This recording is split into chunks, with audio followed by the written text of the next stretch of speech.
아니라 아멘. 제가 20대 초반에 군대에 있을 때였습니다. 가벼운 치료를 위해서 군의관을 찾아갔습니다. 군대에서 일상적인 질문이 있습니다. 야, 너 뭐 하다 왔어? 이게 일상적인 질문입니다. 학교는 어디 다녀왔어? 이게 질문이죠. 그래서 제가 그때는 신학교를 다니다가 갔기 때문에 제가 신학생입니다 이렇게 대답하니까, 여러분 그런 사람 있지 않습니까? 왠지 기독교에 대해서 반감이 있는, 군대 가면 그런 사람 또 자주 만나게 됩니다. 좀 정서가 별로 안 좋아요. 그때부터 좀 삐딱하게 제가 신학생인 줄 알고 삐딱하게 저를 대하더라고요. 이렇게 말했습니다. 야, 신부님은 결혼도 안 하는데 목사는 왜 결혼해? 결혼도 안 한, 그때는 총각이었는데 나한테 막 따지고 들더라고요. 야, 신부는 결혼도 안 하고 혼자 살면서 그렇게 하니까 성직에 집중할 수 있을 텐데, 목사는 저 자식도 같이 건사해야 하고 그래 하는데 어떻게 그 성직에 그리 하겠냐, 이렇게 따지는데, 제가 기분은 되게 나빴는데 무슨 답을 못했습니다. 두 가지 이유 때문에. 하나는 제가 쫄병이었기 때문에 그거다 대고 뭐라고 말하기가 좀 그렇기도 하고요. 또 제가 묵묵히 그냥 답도 못하고 그냥 치료만 받고 나왔는데, 또 한 가지는 뭐라고 대답할지 제가 마음으로 준비가 안 됐기 때문에 제가 뭐라고 답을 하지 못하고 그냥 반창고만 바르고 왔습니다. 지금은 30년이 지났는데도 제가 그때 기억이 또 올라가지고 막 억울하고 마음에 분이 생겨가지고 아직 잊혀지지 않아요. 그렇다고 제가 군대 또 가고 싶은 마음은 없습니다. 아무튼 그 군의관을 내가 또다시 만난다면 내가 이렇게 얘기해 줄 수 있을 텐데, 이렇게 얘기할 텐데 라는 제 마음의 정리는 이제 딱 되어 있습니다. 여러분이 만약 그 질문을 들었다면 우리 목사님은 저 자식도 있는데 거룩한 사람이 아닌가? 우리 동네에 있는 신부님이 더 거룩한 사람인가? 여러분 어떻게 생각하세요? 뭐라고 대답할 수 있을까요? 오늘 이와 관련한 말씀이 레위기 19장의 말씀이라고 여러분에게 좀 설명을 좀 드리고 싶습니다. 신약 시대에 거룩함을 추구한 세 부류의 사람들이 있습니다. 첫 번째 부류의 사람은 바리새인들이었습니다. 이들은 율법을 문자적으로 지키는 사람들이었어요. 절기를 지키고 기도와 금식, 구제를 했습니다. 일주일에 2번 꼬박꼬박 금식했고요, 정한 시간에 그들은 기도했습니다. 여러분 이거 쉬운 게 아닙니다. 그런데 예수님은 이 바리새인들을 보고 이야, 경건한 사람들, 거룩한 사람들이라고 인정해 주시지를 않았습니다.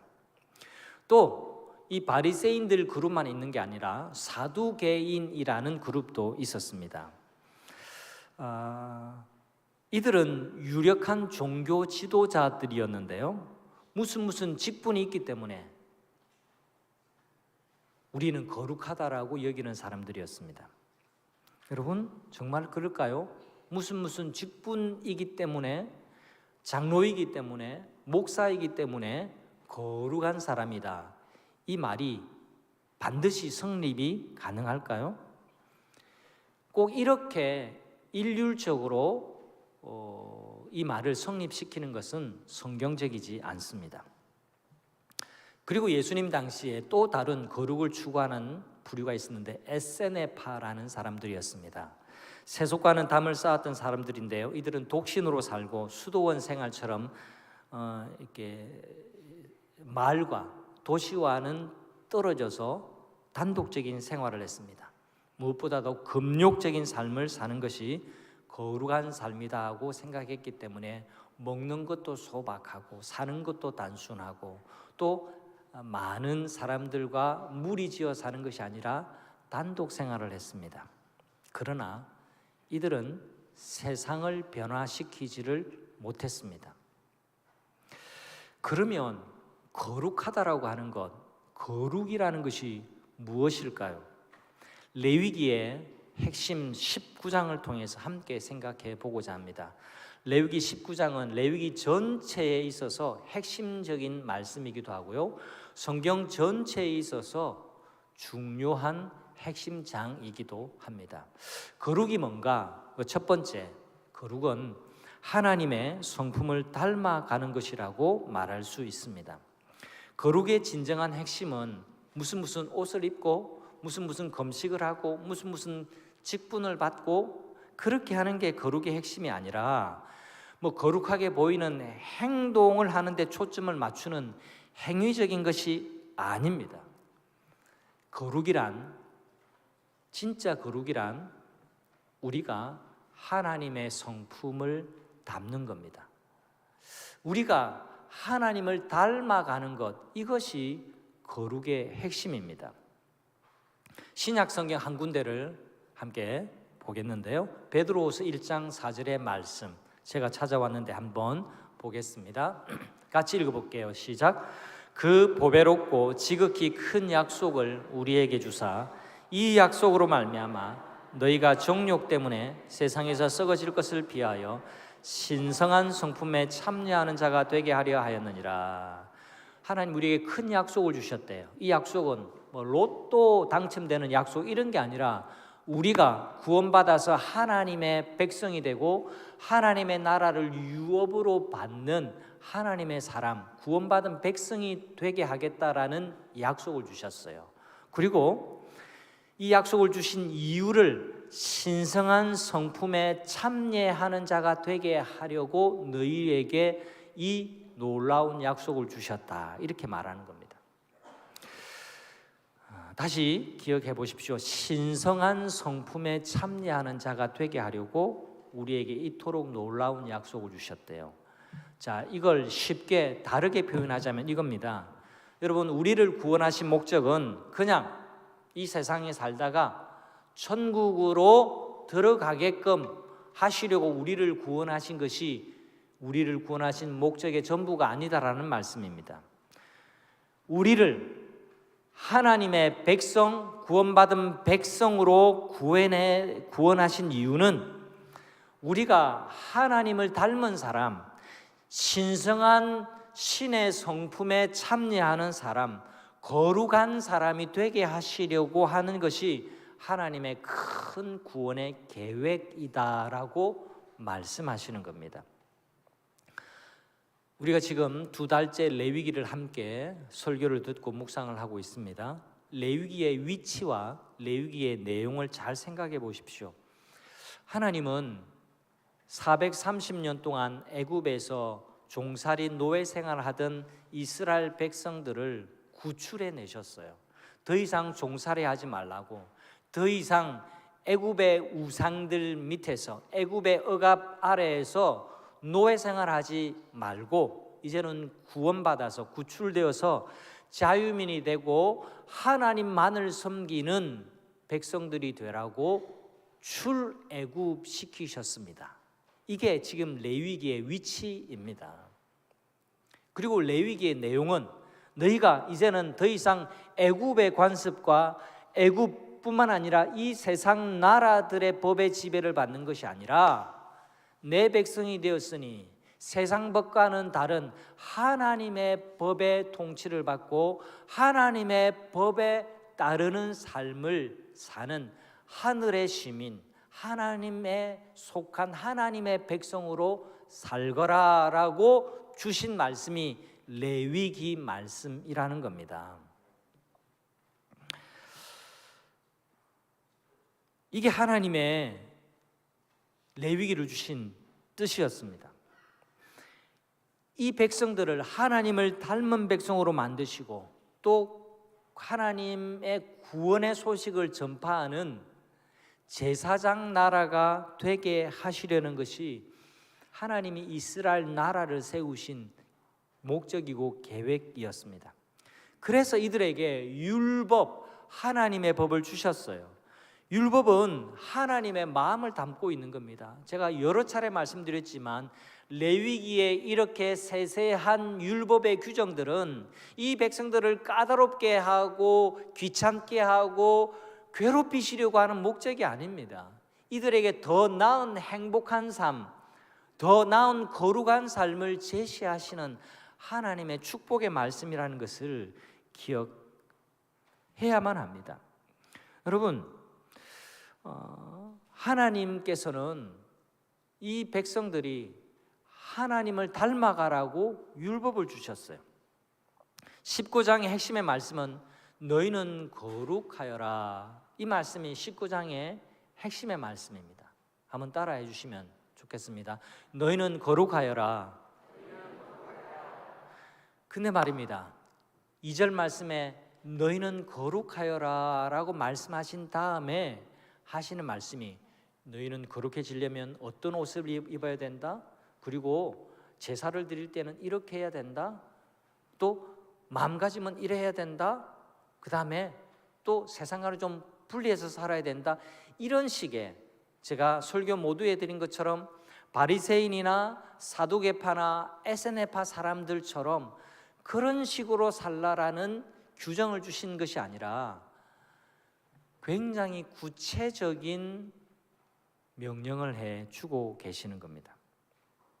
그게 뭐냐면 3절과 4절에 보면 부모를 경외하라, 안식일을 지키라, 우상 신상을 부어 만들지 말라, 다 이런 10계명에 관련된 말씀을 주고 계시는 겁니다. 자, 먼저 왜 이런 계명을 주시느냐 하니까 이유가 있습니다. 여러분, 자, 거룩은 다른 게 아니라 하나님을 닮는 게 거룩이라고 제가 말씀을 드렸습니다. 여러분, 인간은 보고 배우는 존재입니다. 보고 배워요. 여러분이 저의 설교를 듣고 또 설교를 통해서 깨닫는 게 있지만 귀로만 듣는 설교가 아니라 목사님이 목회를 어떻게 풀어가고 우리 장로님들과 당회와 함께 교회를 어떤 방향으로 끌고 가는지를 여러분이 보고 느끼면서 이런 거구나, 이게 복음이구나, 이런 걸 우리 모두가 배우는 거거든요. 여러분 자녀들도 여러분을 보고 배운다라는 사실을 잊으시면 안 돼요. 보고 배우는 겁니다. 부모와의 관계를 통해서 다른 사람과의 관계를 보고 배우는 거예요.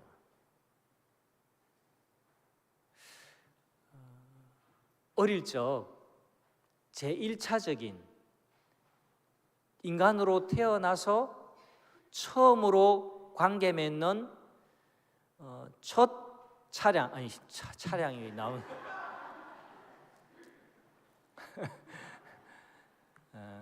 제가 나중에 이 부분 영상에 편집해 주세요. 인간이 처음 관계 맺는 것은 부모와의 관계입니다. 부모와의 관계인데 이 부모와의 관계를 잘 못하면 나중에 권위자와의 관계가 참 어려워집니다. 어떤 사람은 권위자 앞에 가면 너무 긴장들고 위축되고 어는 사람이 있습니다. 또 반대로 권위자 앞에 권위를 순종하면서 살아야 사회생활이 원만한데 권위자에게 막 반항을 합니다. 왜냐하니까 첫 번째 권위자였던 아버지, 엄마가 너무 본이 안 됐거든요. 너무 억압적이었어요. 너무 폭군으로 했어요. 그러니까 부모는 절대적인 권위자인데 이 권위자에 대한 기본적인 태도가 좋을 리가 없어요. 그래서 여러분, 부모를 경외하는 것이 굉장히 중요합니다. 부모를 잘 경외하는 가정 속에서 자란 자녀들은 사회생활도 원만해집니다. 자, 그러면 부모를 경외하라라는 이 말씀은 자녀들만 들어야 될 말씀이 아닙니다. 부모된 여러분들도 귀 기울여 들어야 됩니다. 우리는 모두가 다 부모를 두고 있고 또 부모가 되고 될 사람들이기 때문에 그래요. 그냥 단순히 부모에게 용돈 잘 드리고 효도 잘해야 된다, 그것을 이야기하는 게 아닙니다. 첫 번째 절대자인 아기들에게는요, 부모는 절대자입니다. 왜냐하니까 먹여주고 입혀주고 생명을 이어가도록 후견해 주니까요. 그러니까 그런 권위자를 잘 대하고 또 그런 권위의 관계 속에서 잘 해야 됩니다. 부모가 참 부모가 되시는 하나님을 진짜 공경하고 사랑하고 존중하고 또 잘 섬기는 것을 보여줘야 부모님은 이렇게 잘 섬기는 것이구나라는 것을 자녀들이 보고 배우죠. 부모님들이 부모님의 부모인 어르신들, 할머니, 할아버지를 잘 대하는 것을 보여줘야 나중에 자녀들이 부모에게 잘하는 법이에요. 그 다음 안식일을 지키라, 신상을 부어 만들지 말라, 이것도 같은 연장선상에 있는 겁니다. 왜 하나님이 안식일을 이토록 엄하게 안식일을 지키라고 말씀하실까요? 다른 성경에 보면 안식일을 범하는 자는 돌로 쳐 죽이라고 그렇게 말씀합니다. 오늘날은 그렇지 않지만 그걸 그대로 액면 그대로 적용할 수는 없어요. 지금은 그 시대가 달라졌기 때문에. 왜 이렇게 엄하게 하실까? 왜 신상을 부어 만들지 말라 하실까? 하나님이 우리에게 너무 집착이 강하신 것 아닌가요? 혹시 이렇게 생각하십니까? 그렇지 않습니다. 제가 누누이 말씀드리지만 우리에게 주신 이 레위기의 계명들은 하나님 자신을 위한 것이 아니라 우리를 위한 계명의 말씀이라는 사실을 잊으시면 안 돼요. 하나님 우리를 괴롭히기 위해서, 귀찮게 하기 위해서, 까다롭게 하시기 위해서 우리에게 신앙생활을 하라고 그렇게 말씀하시는 분이 아닙니다. 여러분, 돈을 벌고 즐거움을 쫓아서 사는 일을 멈추고 하나님과의 사귐에 집중하는 시간은 꼭 확보를 하라라고 하는 것이 안식일을 지키라는 계명 속에 있는 겁니다. 하나님과 사귐 없이 살면 월화수목금토 일상도 망가지기 때문에 그렇습니다. 여러분, 우선순위라는 게 있습니다. 하나님과의 우선순위가 뒤틀린 사람은 그 모든 게 다 뒤틀릴 수밖에 없는 겁니다. 그래서 제가 늘 이 강단에 서서 기도할 때 하나님께 집중하는 예배가 되게 해달라고 기도하는 이유가 있어요. 몸은 여기에 와 있지만 마음은 여전히 지금 내가 좋아하는 일, 즐거워하는 일, 돈 버는 일, 그 다음에 엉뚱한 일에 마음이 가 있다고 한다면 여러분 지금 예배를 드리는 게 아니라는 겁니다. 세상의 집착을 버리고 하나님만 주목하고 하나님과 관계 맺는 이 첫 출발의 시간인 이 시간을 소중히 여기라고 하시는 말씀입니다. 안식일을 안 지키고 제대로 된 예배를 안 드리는데 어떻게 거룩해질 수 있겠습니까? 하나님을 자주 뵙지 못하는데 어떻게 하나님을 닮을 수 있어요?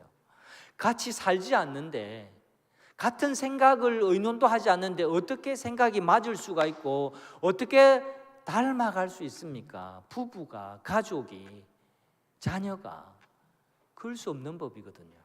그래서 안식일을 지키고 예배하면서 우리의 관심사가 하나님의 관심사가 되고 하나님께 집중하는 이 훈련과 이 시간을 따로 구별하지 않으면 우리가 거룩에 다가갈 수 없기 때문에 안식일을 기억하라고, 너희는 거룩하여라 내가 거룩하니 너희도 거룩할지어다 라고 하신 말씀 뒤에 이 구체적인 계명을 주고 계시는 겁니다.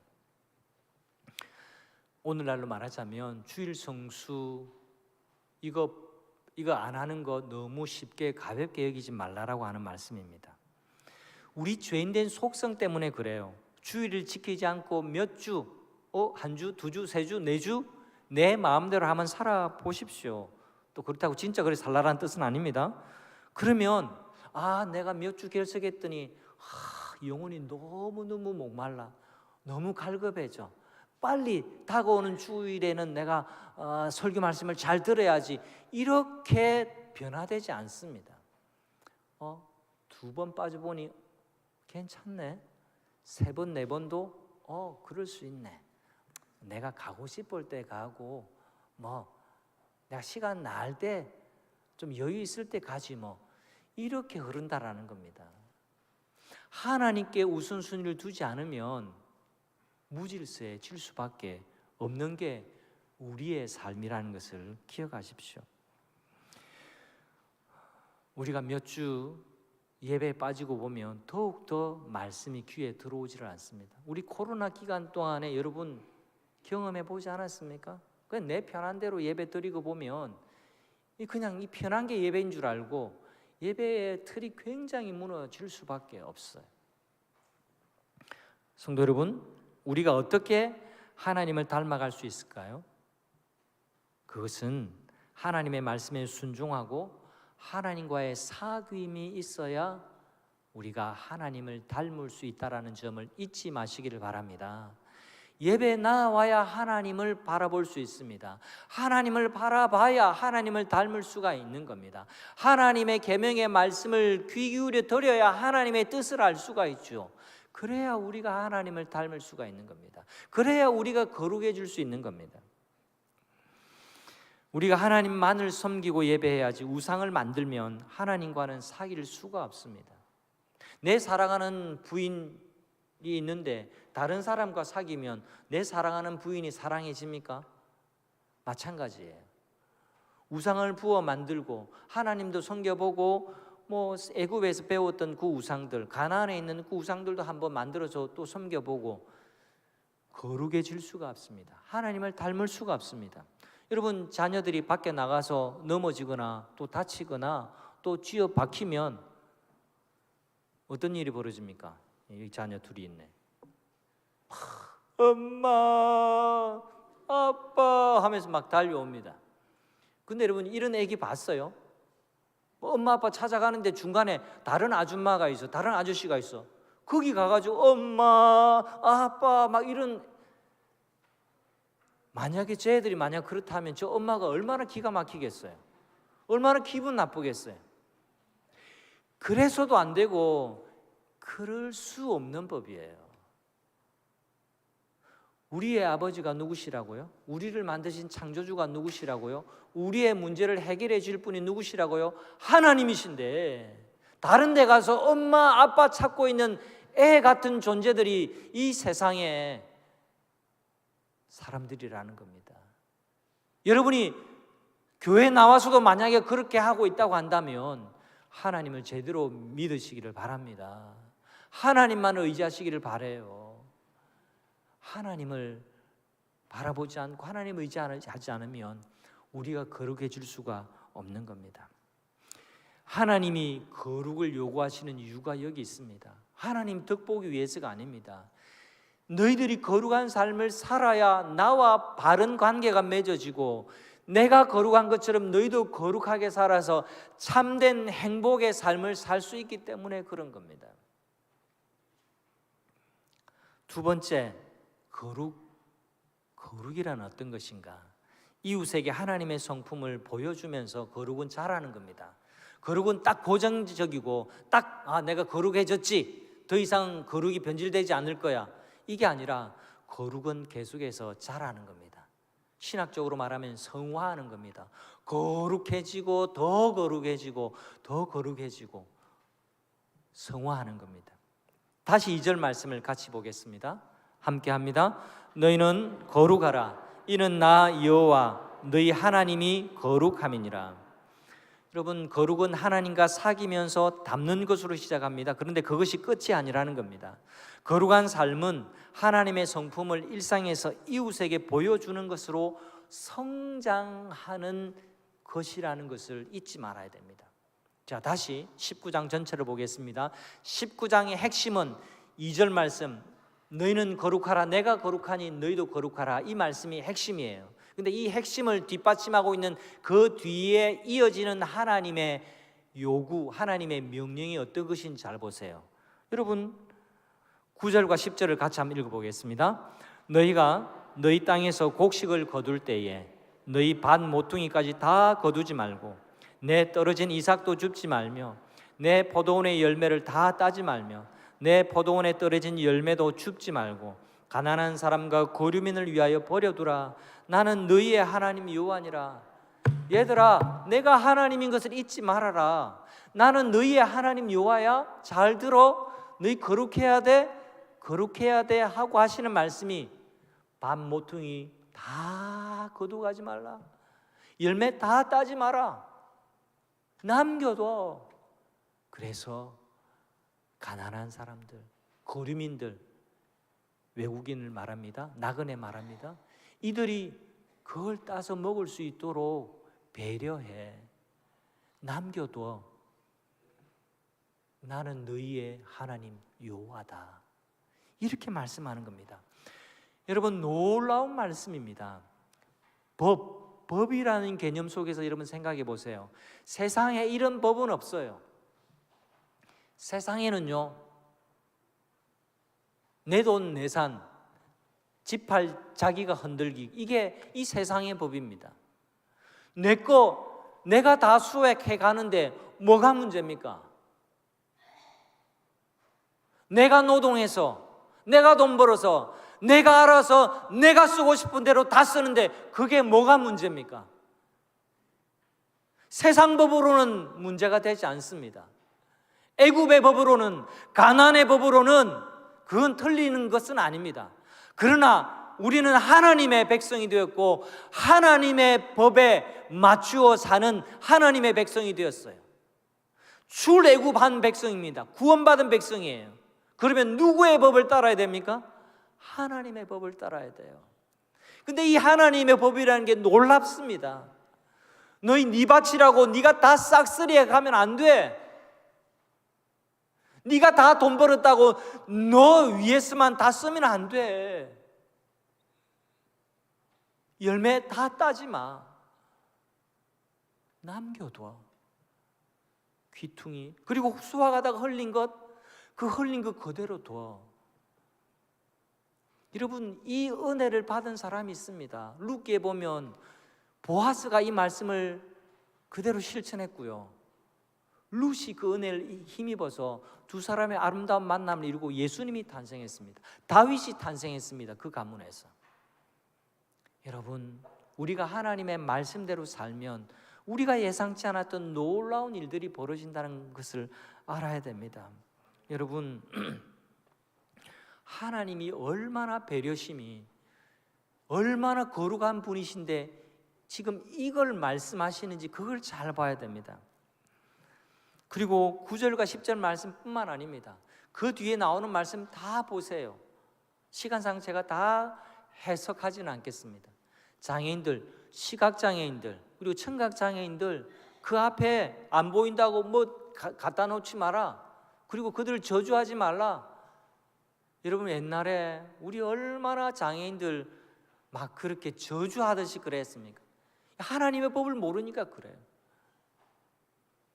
하나님 나라가 세워지는 곳마다 약한 자, 가난한 자, 그리고 아픔이 있는 자들이 배려받는 곳이에요.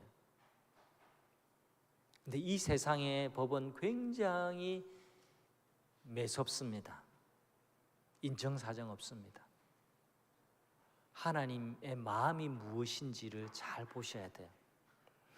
그리고 쭉 말씀하면서 가장 하이라이트가 18절의 말씀입니다. 우리 18절의 말씀 같이 한번 읽어볼게요. 원수를 갚지 말며 동포를 원망하지 말며 내 이웃 사랑하기를 내 자신과 같이 사랑하라. 나는 여호와니라. 여러분, 하나님과 사귐을 통해서 배운 거룩한 성품을 이웃을 사랑하는 데 사용하라는 말씀입니다.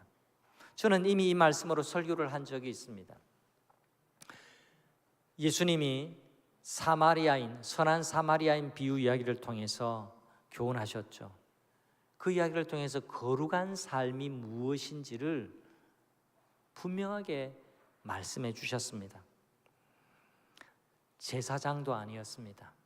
강도 만난 한 이웃이 쓰러져 있는데도, 피를 흘리며 쓰러져 있는데도 제사장은 여러 가지 종교적인 규정 때문에 다가가서 만지지를 못했어요. 레위인도 마찬가지였습니다. 그런데 사마리아인, 그 당시에 유대인들이 멸시했던 그 사마리아인은 그에게 가서 피를 닦아주고 포도주로 씻어주고 자기 나귀에 태워서 여관으로 데려다주고 그리고 돌봐달라 하고 혹시 모자라면 내가 갔다가 돌아오는 길에 그 비용을 더 대주겠다고 그렇게 말했습니다. 예수님이 바리새인들에게 물었습니다. 자기를 의롭다고 생각하는 자들에게, 너희가 생각할 때는 이 사람들 중에 누가 강도 만난 자의 이웃이냐? 이 질문은 누가 진짜 거룩한 사람이냐? 이 질문과 같아요. 제사장이 입은 옷만 보면 그 사람이 거룩한 것처럼 보입니다. 레위인은 레위인 족속 자체가 어떤 구별된 사람들, 오늘날로 말하면 직분자들이었기 때문에 거룩하다라고 여겼던 사람들입니다. 하지만 거룩은 무슨 옷을 입었느냐, 무슨 직분을 받았느냐, 그것과는 아무 상관이 없다는 것을 제가 말씀드렸습니다. 무엇으로 거룩을 나타낼 수 있습니까? 하나님 닮은 모습으로. 선한 사마리아인이 거룩한 사람이다라는 것을 말씀하고 있는 겁니다. 여러분, 적자생존이 무슨 말인지 아실 겁니다. 적자생존은 환경에 적합한 생물만 그 사회에서 살아남고 그렇지 못한 것은 도태된다라는 뜻이 적자생존입니다. 새로운 해석을 여러분에게 좀 알려드리려고 합니다. 저도 이 해석을 보면서 참 은혜가 되었습니다. 다른 해석인데요, 적자생존, 이 적자는 경제적인 용어예요. 흑자, 적자 할 때 적자입니다. 적자, 손해, 적자 보는 사람이 생존한다. 굉장히 은혜되지 않습니까? 별로 공감이 안 되십니까? 한번 따라해 주세요. 적자 생존. 손해를 보면, 손해를 보면 살아남습니다. 하나님이 축복해 주십니다. 다시 9절 10절 말씀 보세요. 완전 적자 생존이에요. 하나님이 너희 좀 적자 좀 봐라, 손해 좀 보아라, 그렇게 말씀하는 겁니다. 그게 내가 거룩하니 너희도 거룩한 삶이다라고 그렇게 말씀을 하시는 거예요. 여러분, 내 밭인데 기퉁이 안 자르고 그대로 놔주는 거 그건 적자입니다. 내 포도밭인데, 내 무화과 나무밭인데 그거 다 안 따고 그대로 두는 건 내 적자죠. 다 따서 팔면, 한 박스라도 더 만들어 팔면 몇만 원 더 생길 건데 그러지 말라라는 겁니다. 너희들 적자 좀 봐라. 너희들 그 적자, 너 손해 덕분에 가난한 자들, 거류민들, 약한 자들이 삶을 생존해 가지 않느냐. 너희 적자, 너희 손해가 다른 사람을 살리는 게 돼. 나는 너희 하나님 여호와니라. 이렇게 말씀하는 겁니다. 여러분, 오늘 보셨던 컴패션 후원도 만만치 않습니다. 매달 45,000원, 5만원 그 후원하는 것 여러분 쉽지 않습니다. 그럼에도 불구하고 우리 교회 규모에 60명 가까운 이 어린이를 돕는다라는 건요, 저는 대단하다고 생각하고 성도님들께 진심으로 감사의 말씀을 드립니다.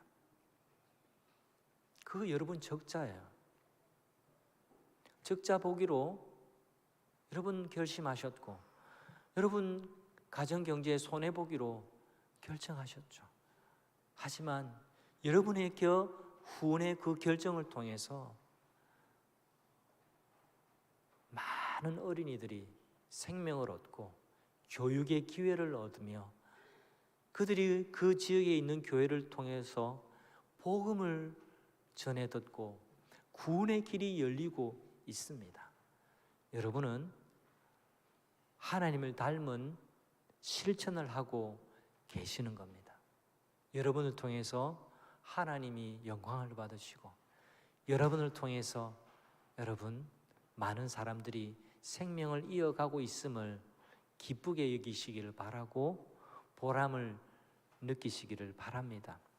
지난달에 우리 성도님들이 냉수 한 그릇 헌금에 동참해 주셨습니다. 재정부에서 보고를 받기를 160만 원까지 들어왔다 하고 그 다음에 한두 주 더 지났었는데 그 뒤에는 제가 물어볼 기회를 놓쳤습니다.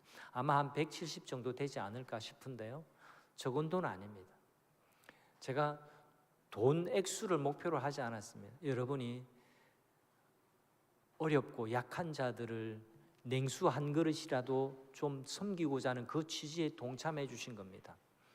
여러분이 적자를 받고 손해를 보아서 오늘 당회에서는 여러분 사랑방 순장을 통해서 또 마을지기를 통해서 의견을 다 가지고 오세요라고 제가 말씀을 드렸는데, 오늘 당에서는 어디에 그걸 사용할지 오늘 당회를 통해서 결정하려고 합니다. 저는 빨리 결정하면 좋겠어요. 그래서 빨리 흘려보냈으면 좋겠어요. 그럼 많이 오래 갖고 있고 싶지 않아요.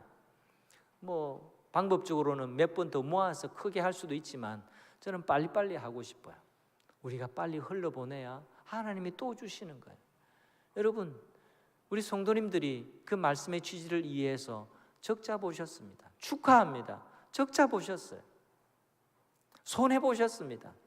여러분을 위해서 스스로 한 끼 밥 더 맛있는 거 먹을 수 있지만, 내가 외식 한번 줄이고 내가 약한 사람을 위해서 냉수 한 그릇이라도 대접을 해야 되겠다고 동참해 주신 것 너무 감사합니다. 근데 그 여러분의 적자, 여러분의 손해를 통해서 하나님이 기뻐하시고 그 냉수 한 그릇 결코 하나님이 잊지 않으신다라고 약속해 주신 것을 믿으시기를 바랍니다.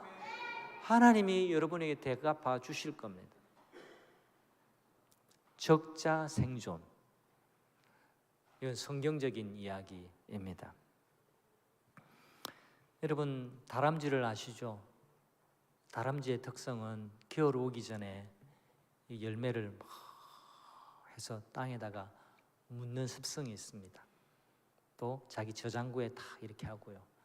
근데 여러분, 혹시 아세요? 다람쥐가 자기가 땅에 묻어 놓은 것 다 기억하지 못한다는 것 아십니까? 얼마간은 기억하지만 다 기억 못하고 어떤 거는 뽑아 먹지도 못해요. 아이고 멍청한 다람쥐 녀석아, 이렇게 생각될지 모르지만 하나님이 얼마나 지혜로우시고 창의적인 분이신지 몰라요. 그런 걸 보면. 여러분, 그 다람쥐가 깜빡깜빡하고 까먹었기 때문에 우리가 또 다른 도토리 나무에서 또 도토리를 따는 거예요. 그리고 그 덕분에 다른 동물들도 그걸 또 주워서 먹는 겁니다. 내가 기억하는 정도까지만 내가 탁 숨겨놔야지. 만약에 다람쥐의 이 DNA에 그렇게 됐다면 도토리 나무는 어떻게 자라겠습니까? 다른 동물은 뭐 먹고 살겠습니까?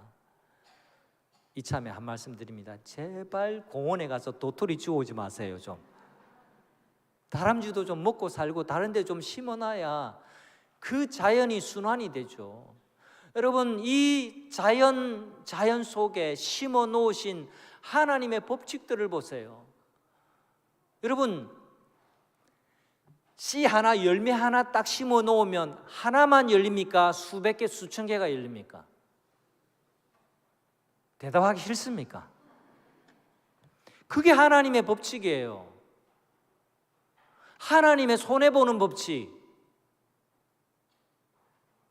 수없이 많은 열매들이, 싹이, 씨앗이 또 뿌려지고 다 수확 못하고 또 뿌려지니까 또 자연 생태계가 또 일구어지는 겁니다. 또 회복이 되는 겁니다. 여러분, 하나 심은데 하나만 난다고 생각하면 그 얼마나 살기가 팍팍하겠어요. 여러분이 하나님께 드리는 헌금도 마찬가지입니다. 내가 하나 심으면 하나만 온다? No, 그 믿음 없는 거예요. 여러분, 믿음으로 안 살아봐서 그래요. 내가 하나님을 위해서 하나 심으면 하나님이 훨씬 더 많은 것으로, 풍성한 것으로 우리에게 주심을 믿으시기를 바랍니다. 아끼고 그러면 병원에 다 갖다 줍니다. 그러지 말고 후이 주고 누르고 흔들도록 차고 넘치도록 하시는 하나님을 위해서 심으시는 여러분 되시기를 바랍니다. 거룩하다라는 것은요, 우리가 계속해서 이웃을 향해서 우리의 거룩이 계속 자라는 것을 말합니다. 오늘 식사하시고 꼭 우리 야외 쉼터 또 한번 구경해 보고 가세요. 우리 공간 디자인부에서 또 이쁘게 해놓았습니다. 또 한 성도님이 몇십만 원짜리 화분도 또 기증해 주셨어요. 이쁜 거 아무거나 가져오지 말라 했는데 자기가 가져온 게 아니라 공간 디자인부가 갖다 놓은 거 얼마 들었냐 하고 내가 낼게 하고 그렇게 해 주셨어요. 뭐 얼마짜리 했다 그게 여러분 중요한 게 아니고 그게 제가 말씀드리고 싶은 게 아닙니다. 여러분 주차장으로 몇 대 쓰던 저 공간이 아주 좋은 공간으로 바뀌어졌어요. 여러분 일주일에 한 번 정도 교회 오시지만 저는 매일매일 살잖아요. 우리 교인들 앉아 있는 것도 너무 보기 좋고 기분 좋지만 이 골목을 지나다니는 안 믿는 분들, 우리 교회 안 다니시는 분들이 와서 앉았다 가시고 그늘에 쉬었다 가시고 하는 게 너무너무 기뻐요. 진짜 기쁩니다. 그게 저거 짓는다고 천 몇백만 원 들었습니다. 근데 하나도 안 아까워요. 교회 재정 숫자로 보면 저 손해죠. 적자입니다. 적자. 차도 못 되는데. 근데 여러분 우리가 손해 볼 때에 더 많은 아름다운 일들이 생긴다는 것을 기억하시기를 바랍니다. 하나님의 사랑이 이런 방식으로 흐르고 하나님의 은혜가 이런 방식으로 드러나게 되는 겁니다. 앞으로 저는 계속해서 적자합시다, 손해봅시다라고 여러분들에게 말씀드릴 겁니다. 저는 적자합시다, 손해보자라고 말하지만 하나님이 여러분에게 적자 인생이 아니라 흑자 인생, 차고 흔들어 넘치도록 부어주시는 축복받는 인생으로 인도해 주심을 믿습니다. 우리는 그런 것 따지지 말고 거룩한 삶으로, 하나님 닮은 삶으로, 또 이웃을 향해서 거룩을 드러내고 하나님이 어떤 분이신지 보여주는 삶으로 나아가는 여러분의 가정, 또 우리 교회 공동체가 되기를 우리 주님의 이름으로 축복합니다. 우리 함께 자리에 일어나시고 좋으신 하나님을 찬양하겠습니다.